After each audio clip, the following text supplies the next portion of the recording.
Affairs program. Today being the 20th of July 2023. I am Celeste Elisha Dashim and I'll be doing this together with Rachel Tanzik. Good morning, Rachel. Celia. Yes, we're live on Facebook and on YouTube. You can do well to drop your comment or your contribution in any of the story that is of interest to you. And I'll be going straight into the paper, starting with the Punch newspaper. And the big story for the Punch.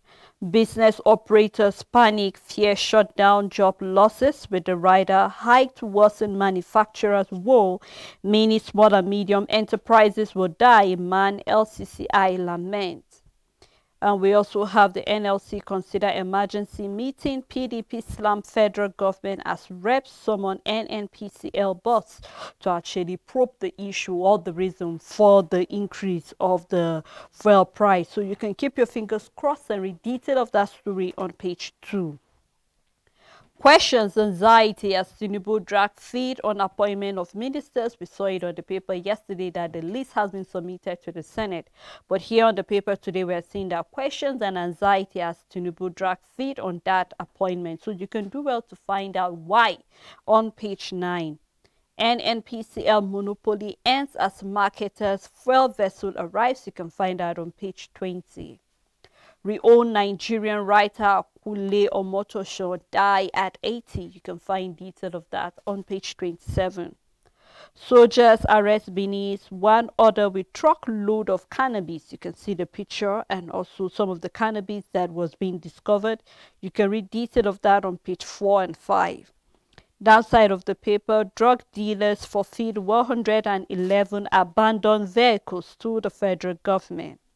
And on the train attack, court OK secret trial of Boko Haram negotiator. You can find that on page 8. And we have Emisoma appears before reps panel Bex jam. You can find detail of that story on page 7. We will remember the story where she was one of the highest score and then she was very confident about that. But we've seen she have come out to beg jam that this was the first time she was doing such. So you can do well to find more detail of that particular story on page 7. And that's all on the Punch newspaper. On Blueprint newspaper, CG and Ariola never spoke to Tinubu tribunal judges. This is coming from the Supreme Court. You can find the details on page 5. 137 students on scholarship abroad absconded. A statement coming from TETFON. The big story on Blueprint with latest fuel price hike. Niger Assembly moves to reduce civil servants' working days. The rider saying COEASU directs members to work 2 days per week, insists on 200% salary increase. Volume of sales has reduced by 50%. A statement coming from Ibman. PDP says its sabotage reps seek explanation. Diri unveils 106 vehicles. You can find all the details on page 6. Mesoma begs JAMB for leniency over 3-year ban. This is on the JAMB result forgery. You can find details on page 18. UB treats and discharge 289 cases of diphtheria. Court approves marks witnesses for trial of ex-terrorist negotiator Mahmoud. Fidelity Bank targets expansion, 696.3 billion naira capital. More details of the story can be found on page 23. And at the downside of the paper, Tinubu backs Ganduje as APC national chair. Almokura's associates kick. It's speculation with our zoning arrangement. This is coming from Alancha, and this is all ahead of 2027 as the APC are planning. You can find details on page 6, and that's all the news on Blueprint newspaper. On this day newspaper, talking about palliative, Tinubu Shetima meets Senate President and governors.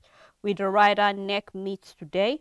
And then man is saying removal of manufacturing constraint best palliative.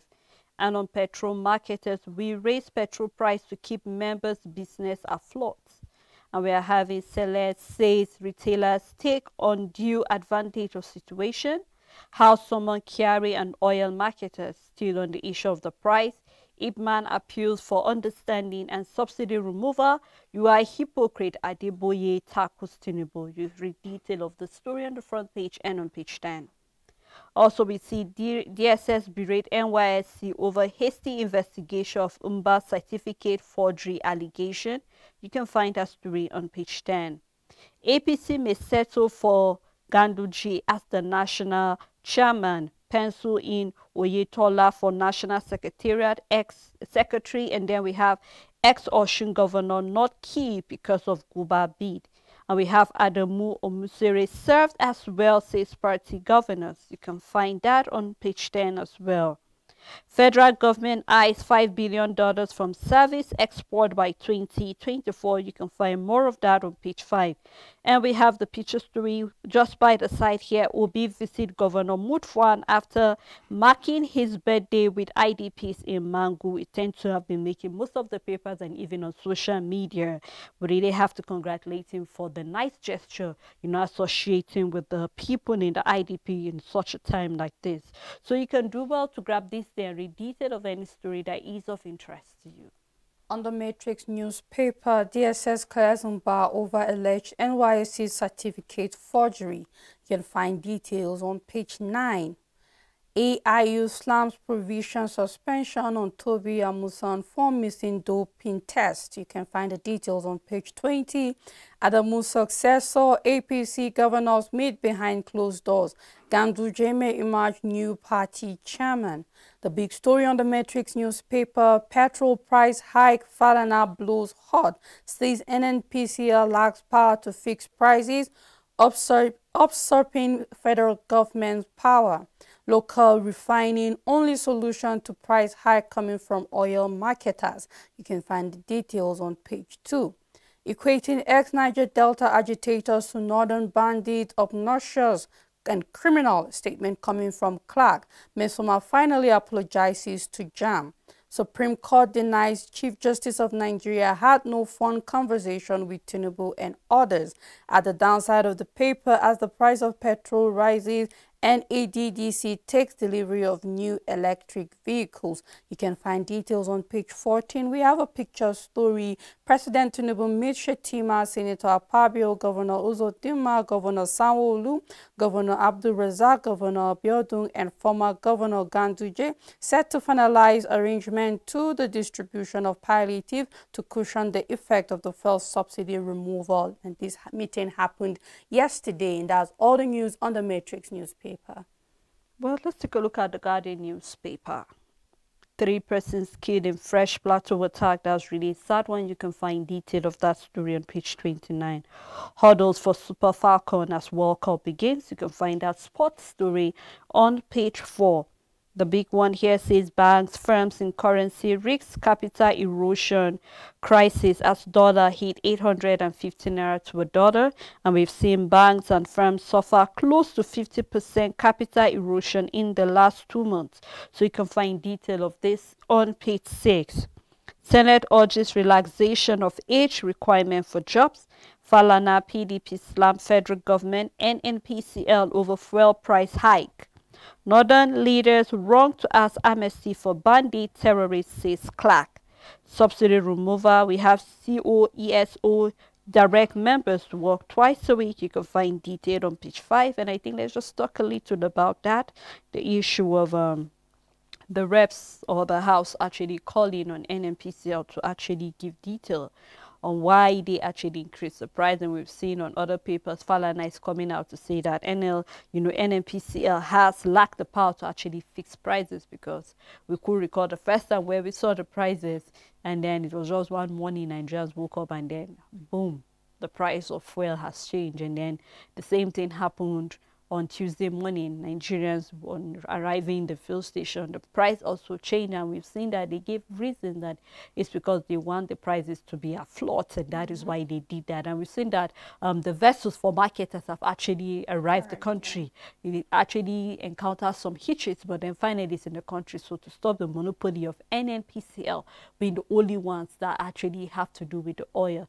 But then let's take a look at the effect on Nigerians on the long run. We've seen that there are people that have the likes of the COESO directs members to work twice. There was a time where Kwara said its workers can go to work 3 times, and then they later on relaxed and said, okay, you can now be going for 5 days. And I'm sure they'll still have to go back again. Yes. But then we've seen other, governors taking steps, making sure they make logistic available vehicles to actually transport workers.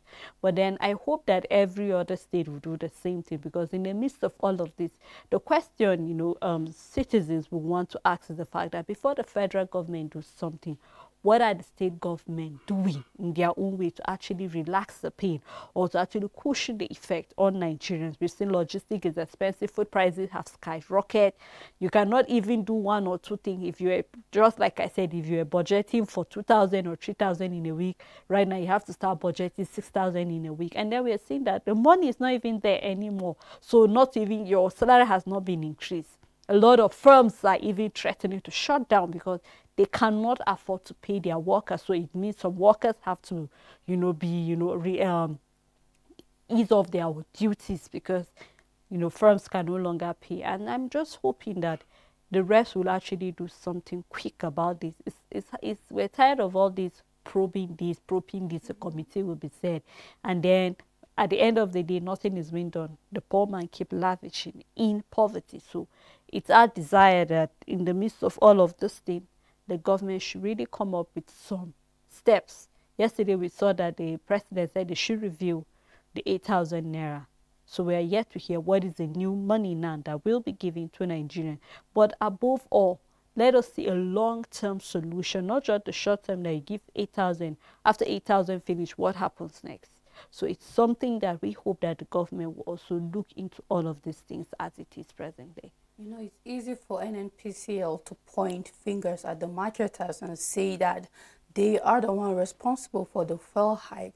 However, you are the body still in charge, regardless. Now, the question is, what are the things you put in place to make sure that truly these marketers don't exploit consumers? That is the number one question, because it's one thing for the president to say, okay, fuel subsidy is gone. It's another thing for you to put things in place that doesn't give room for marketers to exploit consumers. And this is what is happening now, because these marketers can come out with their legit factors and say, you know what did we buy this oil? Because we are now seeing that our value of our currency is dropping, and we know that they are not buying it from the foreign countries that have refined this oil back to us in naira. We know that we are having an exchange rate going down, our naira devaluing. So you have given them room whatsoever to be able to set prices at their own will, given what our currency is at the moment and what other things did you put in place to make sure that we don't have exploitations coming from the marketers. So no, this is not a blame game thing. I'm looking forward to where the NNPCL is not pointing fingers, because it still points back to them. What did you do before removing this fuel subsidy to make sure that we are not having marketers exploiting consumers, and that there is some kind of regulation and that fuel pump prices are normal and we are not seeing a hike? So yes, they still need to do a lot of work and go back to it and say, like, with our system of governance, whether we like it or not, decisions at the federal government level definitely comes down and affects the state. Now we're looking at majority of states in Nigeria that are having a very high debt profile, living in deficit, having workers not being paid, and now all of a sudden a decision from the federal government is affecting them, and now they're expected to step in and reduce the hardship even on people in the state. And then this is where we know how important it is that if the government at the top doesn't get it, no matter how good the government is at the state level, they are going to suffer it, because we are having states now that are thinking of how to pay workers months and months of salaries that have not been paid, and now you are not putting a burden on them on what to do concerning easing the hardship of fuel subsidy. And whether we like it or not, a lot of states will not be able to cope with it because they are incapacitated at the moment to do something to help the citizens of those states. So I'm not saying that at the state level they can't do it, but whether we like it or not, there are states that are really going to struggle and may not be able to do anything. It still boils down to the federal government that are the ones that have put this on the country entirely to wake up and do what will help the entire population of this country, because we have a lot of states that are struggling, and we know that this is being felt everywhere. And even the fuel pump price is even higher in some states. If we were having like, let me put it like universal, like it's the same, rather a fixed price, meaning if it's 617 in naira per liter of oil in Plateau is the same in every state, then we can say yes, we are all having the same. But we have some states going way above this 617, and therefore you know that the cost of living there would definitely be higher than in some states. So the federal government have put everybody in a tight position. Now, I'm not saying that the state government can't do anything about it, but it's really a tight one for a lot of states, knowing that they are having high debt profile, they are having workers that have not been paid. We won't even talk about not meeting minimum wage. So I'm just hoping that this decision by the federal government, that they will take the majority of the burden to see that the hardship on Nigerians have been reduced. Well, on the paper, especially this day, we saw where the president will be meeting with Senate president and governor. So I hope that part of the conversation that should be discussed too should be, even though it said the palliative, should be how the welfare of Nigerians entirely can be improved. I think with the way we've seen where governors have been supported, even when it comes to security votes and the likes of that. So we hope that this will be part of the thing. Just like you said, you know, you can't expect a worker to give his or her best and then there's no reward for the service. It's constitutional that when workers give their best, there is a reward for service. So we hope to see that reward being given to Nigerians, because even what they deserve is not given to them. Not to even talk about the reward on the service again. So we hope to see that our various states will actually take all of this into cognizance. Well, and that's all on the Guardian newspaper. On Daily Independent Presidential Election Petition Court, the Chief Justice of Nigeria denies having a phone conversation with Tinubu. They're coming from, and the DSS boss also. You can start with the details on the front page and continue on page 7. Nigerians are killed constantly with no one to stop perpetrators. A statement coming from Obi: donate 100 bags of rice, 5 million naira to victims of attacks in Plateau Council. You can start with the details on the front page and continue on page 7. The big story on Daily Independent: reps ask Tinubu to lift embargo on employment. Resolve to probe concession of airports by Buhari's government. Confirm appointment of service chief, chief of defense staff. Senate tells employers to remove age limit for employment. Tinubu asks Senate to confirm NEDC's board rejected by Buhari. Lawyers, CSOs urge sack of DSS DG for ethnic profiling of lawyers. Coming from Mefeda, you can find details on page 29. Mesoma finally apologizes to JAM, begs for leniency. Alleged certificate forgery, DSS indicts NYSC over poor record keeping and clears Governor Umba. Still on Daily Independent: 617 naira per liter fuel price provocative, callous, unacceptable. Coming from PDP. Insists fuel should not sell for more than 150 naira per liter. PMS price hike threatening over business in Southeast. A statement coming from Ipman. At the downside of the paper: post-election review, INEC meet electoral officers and transporters. You can find the details on page 7. We have a picture story showing Peter Obi, presidential candidate, Labour Party, addressing the victims of Mangu crisis during his visit to the internally displaced people camps in Mangu local government area, Plateau State, on Wednesday. That is yesterday, and that's all the news on Daily Independent. All right, let's take a look at the first newspaper, petrol price reflection of current economic reality coming from oil marketers. You can do well to read detail inside the paper. And reps to probe fuel price hike reject reversal to propose palliative to cushion effect of the subsidy removal. We hope that what you will be providing will actually sustain Nigerians. Still on fuel price hike, opposition parties knock federal government, warn Tinubu against pushing Nigerians to the wall, accuse NNPCL of hidden agenda of unending fuel price hike, demand Kyari sack forensic probe. You can find more of that story inside the paper. Hardship leave Embego unemployment reps tell Tinubu. You can find that inside the paper as well. Tribunal won't favor Tinubu, Atiku Obi. Chief Justice of Nigeria assures deny any telephone conversation with the president. And also we have Nigerians would dance on the street if Tribunal notifies Tinubu's election. This is coming from the PDP. And terrorist attack, lawyers hit back, demand removal of DSS DG. We still have on the issue of the UTME result forgery. Mesoma apologizes to JAM, appears before Red Panel, says, I feel pain for letting you down. You can find detail of that story inside the paper, and that's all on First Newspaper. On New Telegraph, federal government targets $5 billion earnings from service sector export. FX unification may cut federal government deficit by 350 billion naira, a report you can find details on page 25. Supreme Court, no phone conversation between CGN and Tinubu. Result forgery, JAM bans 109 candidates from writing UMT for 3 years. INEC begins review of operational activities.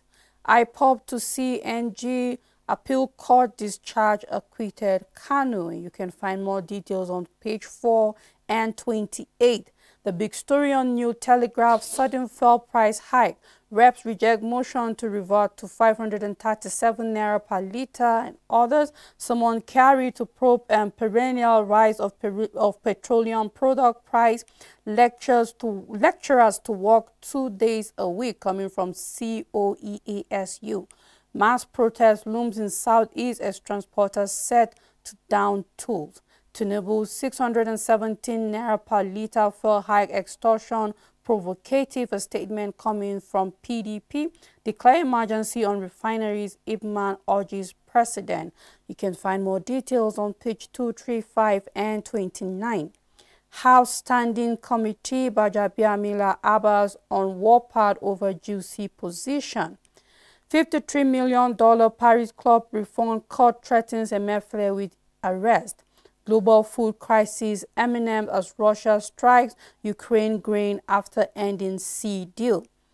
Repairs of faulty transformers, duty of discourse, not communities, a statement coming from NERC, and we hope that the discourse takes up their responsibility, because it looks like anytime a transformer develops a problem, communities are always the one coming up with the funds for that, and as long as they don't, that's how long it will take for lights to come back to that community. So now this statement coming from NERC, I hope it's an eye-opener to communities. And you know, sometimes the problem is we do not know our rights in this country. We just feel, yes, let it go, we can do this. So I just hope that next time when something happens, community can wake up and then charge these power providing companies to do the right thing, rather than always taxing themselves for light to come back to the community.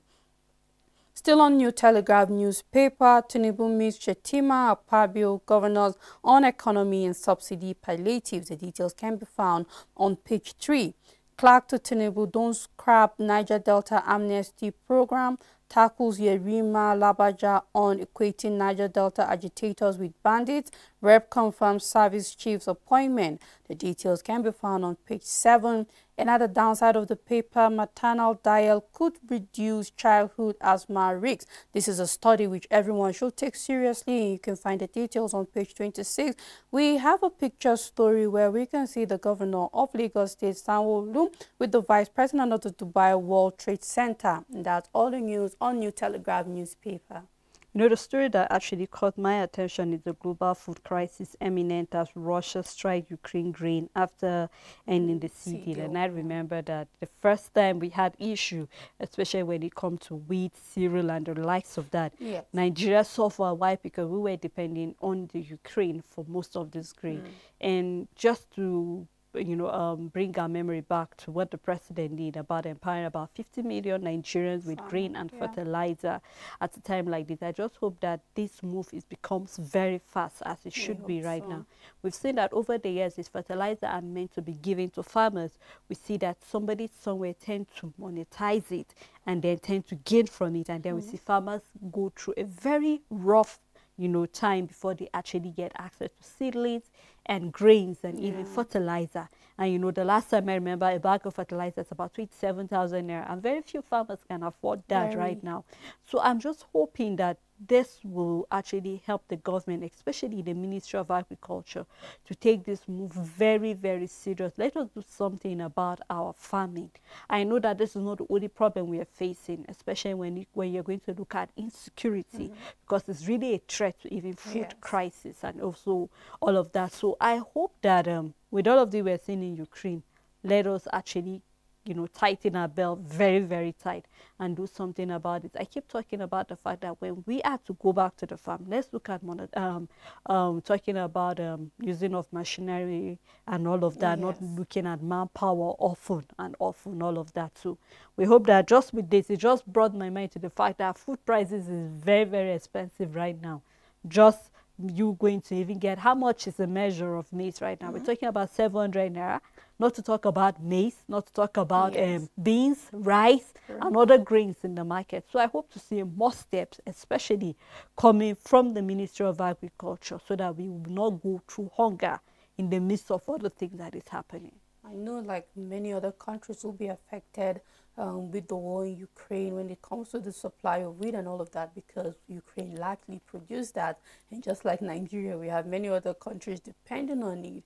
However, I keep saying it is sad to see that we are always at the tip. It's like any small push, we fall. Any tiny push, we fall. The impact is being felt largely. And when you look at Nigeria and you know that we are a very fertile country, it just shows that we are not taking what we have seriously. And I'm just hoping, we'll never stop saying it, Sele.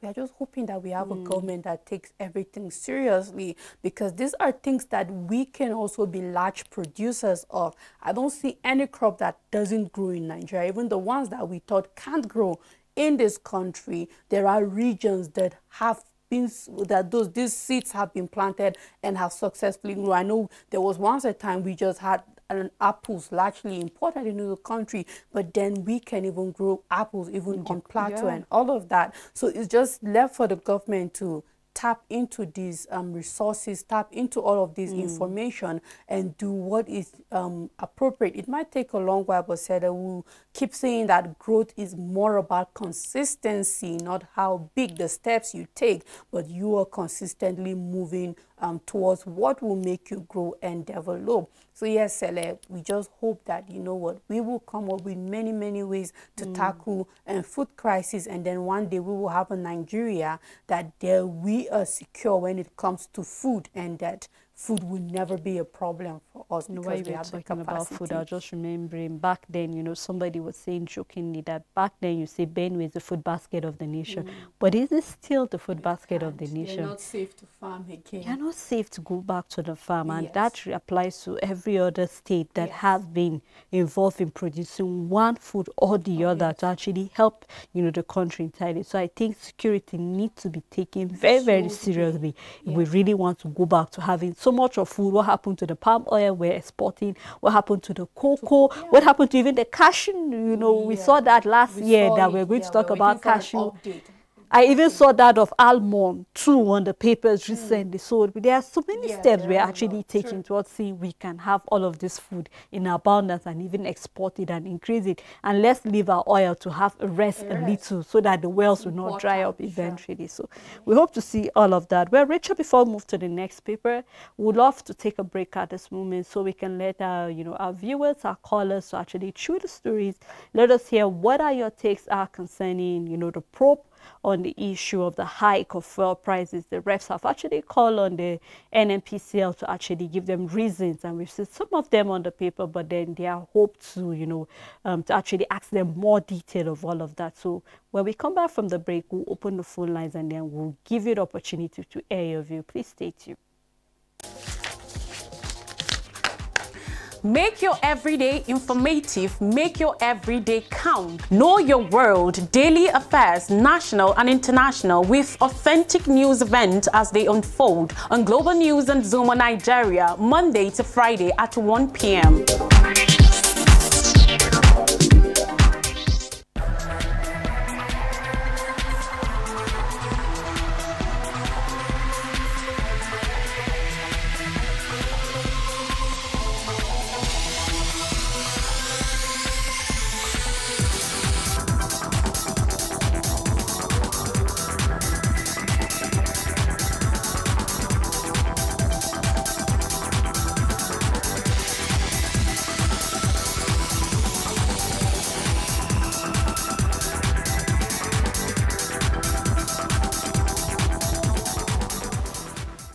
Thank you for staying tuned. It's still the dailies on Equa Television International. We've been looking at quite a number of stories on the paper.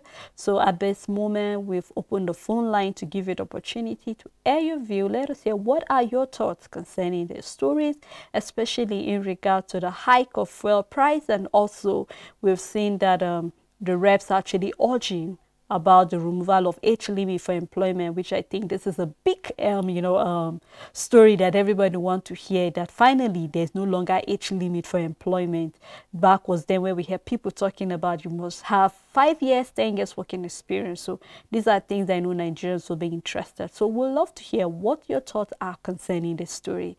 I still have Rachel Tanzer with me in the studio. Thanks so much, Rachel. All right, before our calls come in, please do remember to turn down the volume of your TV set when you call us, and then also let's be very civil with our language when we call in here on the show. Now let's take a look at the Daily Sun newspaper. Obi Bimon just killing, celebrate birthday with Plateau IDPs. You can find that story on page 28. The aftermath of fuel price hike, commuters groan as transport fares soar. PDP reps clashed as part of the rider. Nigerians being punished unnecessarily, coming from the Nigerian Labour Congress. You can find detail on page 6. Equating ex-Niger Delta agitators to northern bandits criminal, coming from Clark. And on election petition, there was no telephone conversation between Tinubu and I, coming from the Chief Justice of Nigeria. And then we still have Tinubu meet Senate President and governors over economy, regulate food prices to reduce suffering, Nigerians tell the government. You can find that on page 6 and 29. DSS clears Umba of NYSC discharge certificate forgery. You can find that on page 27. And the APC National Working Committee proposed August for mini convention, intensify consultation for Adamu and others replacement. You can find that on page 26. And on the subsidy removal, federal government set to review worker salary, coming from Apabio. Also, we have reps probe airport concession sovereign wealth fund. You can find that on page 7. The picture story here, we can see Governor Babajide Sanwo-Olu of Lagos with the Executive Vice President Dubai World Trade Center and CEO International Dubai Lamat in Lagos yesterday. So you can find detail of that story, and that's all on the Daily Sun newspaper. On Nigerian Tribune, Honeywell lawyer comments court on 72.2 billion naira damages award. I am clean, I am not a dirty athlete, Toby Amusan. IA user spends half on missing dope tests. You can find the details on the back page of the paper. Ganduje may emerge as Adamu's replacement. And the big story on Nigerian Tribune, 7 key consequences of petrol price hike on Nigerians, coming from expert, prefer solutions on how to mitigate hardship. PDP CUPP says it is insensitive and provocative. COEASU directs lecturers to go to work twice a week. NNPCL lacks power to fix prices, statement coming from Falana. Poor being choked. Tinubu adding salt to our injuries, Nigerians lament. Marketers suggest alternative energy options to motorists. You can find all the details on page 6, 7, 8, and 15. Temper justice with mercy, Mesoma begs jam. Give us power to prosecute criminals, Omotekun tells Ekiti lawmakers. You can find more details on page 5. Court okays federal government prayer to protect witnesses in suit against Tukur Mamu. Senate wants employers to relax age requirement as precondition for employment. And at the downside of the paper, it's criminal obnoxious to compare Niger Delta agitators to northern bandits. A statement coming from Clark warns against scraping of amnesty program. The details can be found on page 5, and that's all the news on Nigerian Tribune. No, Richard, and I'm in support of this. What Clark is saying, Yes, that it's really be dangerous to scrap the amnesty program for the Niger Delta. We will remember what happened during the issue of the militant there in the Niger Delta and all yes, of that.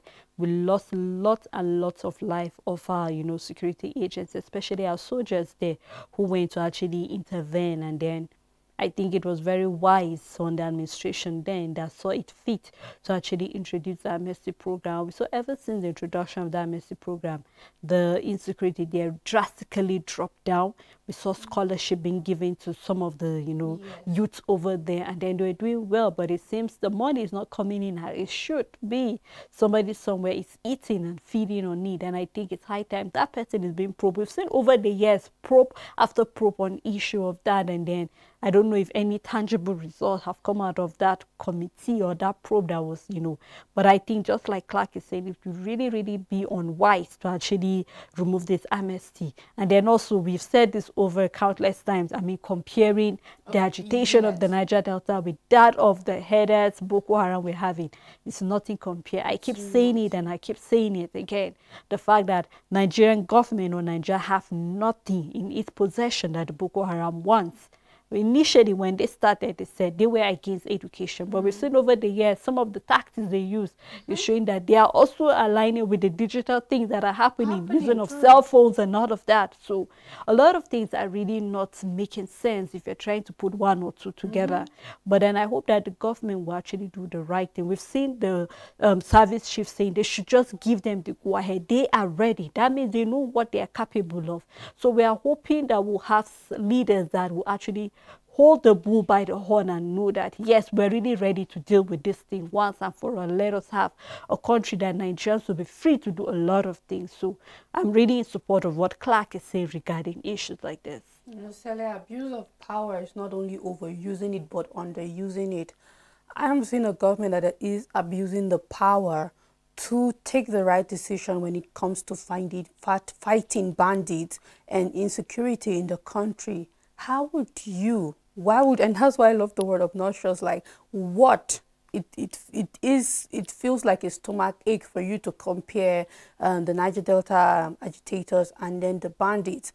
There's no reason to violence, Sele, but they have made their demands clear that this was what gave birth to this thing. And when you look at it in the past years, we can't support violence, but the Niger Delta was neglected at some point in time, and we are still seeing a repeat of that. And we saw in the papers where we are having these Niger Delta militants and agitators saying, if this is not being corrected, if this is not being looked into, there could be a threat coming back, which means the government should stop sleeping and wake up and go back to this Niger Delta area and see, okay, where are we beginning to lose our guard? Where are we beginning to become loose and neglecting these people? You can't stop neglecting where your wealth is coming from. That's what I keep saying. This is a top priority region. You can't neglect it. You have to be on your game, on your toes every day concerning the Niger Delta, because this is where the revenue of the country, the revenue that we are so spending it in the wrong way, is coming from. So yes, you cannot neglect it. But what are these bandits? Just as you rightly say, we owe them nothing. Even when the Boko Haram came and they say they are against education, and you were using technologies that is education that gave you the weapons that you're using is from education. Everything that is about your existence, even the way you communicate to the government and make your demands is from your education. Then you look at it that, you know what, We owe these people nothing. It's the same way with the bandits. We owe them nothing. What do we have as a country that they have the right to demand for it? Nothing. They're out there displacing people, taking lands that are not their own, killing innocent people. Therefore, they owe Nigeria nothing. And for you to compare that, it's really not a good thing to do. Treat them for what they are, and let's be able to fight security the right way in this country and be done with these issues. Yeah, you know, the paper too, even though before we went on break, we've been seeing it on most of our paper, the issue of the age, you know, limit, Yes, talking about some of the conditions for employment, where Senate wants employers to relax age requirement as precondition for employment. We know over the year when we're coming, you know, if there's something that is very peculiar in youth, is the fact that you hear, when I want a job, I'll be asked for 5 years working experience, and you must be below or 25 years. And they ask, when did I get this job, you know, experience? Yes. When did I, with the strike in a tertiary institution over the years, somebody will go to school maybe at the age of, because ideally you're supposed to be in university at the age of 18. That means you're an adult. And then maybe you're studying medicine, for instance, instead of spending 6 years, you end up spending 8 years. And then for some time, one thing or the other, 4 years, you end up spending 6 or even more. Before I realize it, age is not on your side. And then, so I think that the Senate actually have a point in where they said they should relax on some of this precondition for employment, because we really want everybody to be ably employed. We saw the paper yesterday where the psychologists are saying that the issue of unemployment and the hardship have increased the number of mental disorder we're having in the country. So I'm happy that the Senate is actually urging that, and I hope that employers will also take that lead eventually. I keep saying it, if the Senate wants something to be taken serious, let them not just leave it at the mercy of people to tamper. If you want to change something, change it constitutionally. Change it the way that it stands. Don't change it in the way that it is left for the employers to decide whether we will employ people that are over 30 or not. Don't change it like that. You know the factors that are in play in Nigeria. Sele, is out there. Is it strike? Is it getting the admission? We know that there are people that have spent years and years just to even get admission to an institution, because what they want to study the best is at a certain institution. So they had no option than to be patient and keep waiting for admission in that specific institution. And then now we look at strike, and we look at every other thing that affects the system, and then we don't even have a system that gives room for internship as it is, where you will be able to build certain amount of experience exactly in a field. We don't even have in that kind of system. You know all the factors that are in play, and yet we keep seeing outrageous 5 years experience, not less than 25 years, and all of that. Or you keep seeing people backdating their age, because most people don't want to employ anybody that is above 30. So if you truly want this to stay, let it not just be a statement, Sally. Make it a bill, make it a law, make it a policy, make it out there, you know, make it solid. Let it not be that we are just in the mercy of the employers that finally decide to have mercy on their employees and say, okay, fine, you don't know. If you really want it to be concrete and that Nigerians will be able to benefit from it, make it substantial in a way that is not for whoever wants to do it, but that is how it is in the country. Honestly, you have a point there, because once it's constitutional, it's by law, you have no choice but to obey the law that it is. Because I think over there, this has been one of the big challenge, even in our civil service that we're having, where you see workers backdating their age, doing a fake declaration of age, somebody taking as much as 5 years away, just so that you can have an environment so you can work. I think the government can do more. We have our lawmakers, in as much as they are urging, set a bill, let that bill pass, and then I think that is really commendable. Well, let's take a look at the next paper, which is the Nigerian News Direct. 450 million naira fraud. You have case to answer, court tells former minister Abdul Bulama and 4 others. You can find that on page 2. Presidential Election Tribunal, which is the big story.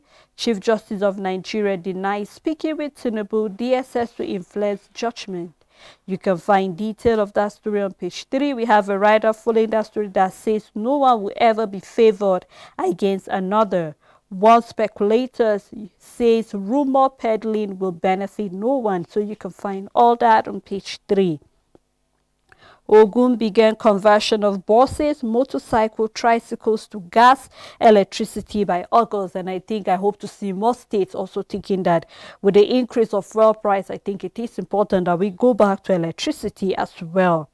Also here we have Sanwo-Olu discusses technology exchange investment with Dubai-based exhibitors. You can see the picture story showing Sanwo-Olu together with the Dubai exhibitor and then also with other stakeholders. NAFDAC sound warning to drug hawkers threaten imprisonment. You can find more of that on page 2. EcoBank Nigeria to appeal. Okay, I take that story. EcoBank Nigeria to appeal Honeywell 72 billion naira court judgment. We saw in the paper that the court ruled in favor of Honeywell and EcoBank is meant to pay them 72 billion naira. So we find that story on page 21. You can read detail, and that's all on the Nigerian News Direct. On Leadership newspaper, insecurity, infrastructure, logistics hindered us. A statement coming from INEC in the defense to the report and how the 2023 polls went. You can find more details on page 6. We have trend Nigerians frustrated over fuel pump price hike, and on numbers, PMS currently sells for 617 naira in Abuja. Motorists decry pump price increase, reps summon NNPCL and IPMAN. You can start with the details on the front page and continue on page 7. Tinubu had no conversation with the Chief Justice of Nigeria on election petition, a statement coming from the Supreme Court. The big story on leadership, APC National Chairman, CPC block losses out as Tinubu settles for Ganduje. As ex-Kano governor to pick replacement for ministerial slots, Uzodinma, 3 other governors lead new party helmsman to meet president at Aso Villa. APC governors in marathon meeting. More details can be found on page 4. Musawa outlines growth strategy for creative economy. Bandit influx into Nasarawa under close watch coming from CDS. IBB Varsity to use Niger, Kebbi, Nasarawa as pilot scheme for green energy. More details can be found on page 19, and that's all the news on Leadership newspaper. All right, let's take a look at the world of business from Business Day newspaper. Tax exemption keeps Nigerians' petrol price lower than African peers. The rider crook exchange rate account for 80% of petrol price. This is coming from marketers. You can start reading that story on the front page and continue on page 30. Court awards 72.2 billion naira against EcoBank in favor of Honeywell. You can find that also on page 31. And a big story here say investors see more rewarding second half as equity remain attractive. We hope that will be the issue that will change the story. And we have also money supply up 16% of forex reform. We also have on the FAAC windfalls, eyes on squandered Maynard governors. You can find that story on page 30, and that's all on Business Day newspaper. On Sporting Sun newspaper, Musan vows to fight anti-doping mistest charge. PSG gives Mbappe July 31st to renew or leave. The big story on the paper, fans to pay 569,600 naira each to watch Messi's debut. Helicopters deployed to monitor Inter-Miami training. Airlines cut fares from Miami to Buenos Aires for Star. Ten Hag names Varane Man United captain. Fabinho agrees Al-Ittihad move. Mendy signs for Lawrence on 2-year deal. Fulham offers £15 million for Barsi. You can find the details on page 6. Villarreal Milan resume talks for Chikuze. Visa delays Owoniyi. Denny's 4 preseason tour. Pizarro's Super Eagles job ends September 4th. Osimhen's heroic spa creation of Napoli's bear. More details can be found on page 6. Tiger Woods' ex-girlfriend drops $30 million lawsuit. The details can be found at the back page of the paper. And for Onana, I hope to win Champions League at Man United, and I believe Man U fans are also hoping for that. Man City to raid Barca for Rafinha to Mahrez. Havertz mocked by Chelsea fans. More details you can find inside the paper on page 2, and that's all the news on Sporting Sun newspaper. Well, that's how far we can go on the program today. Thanks so much You're for welcome, doing this with Sarah. me. Thank you to our supporters. Thank you to the viewers. Thank you to the crew members and every other person that made this program a success. Until we come here again, to have a blessed day ahead.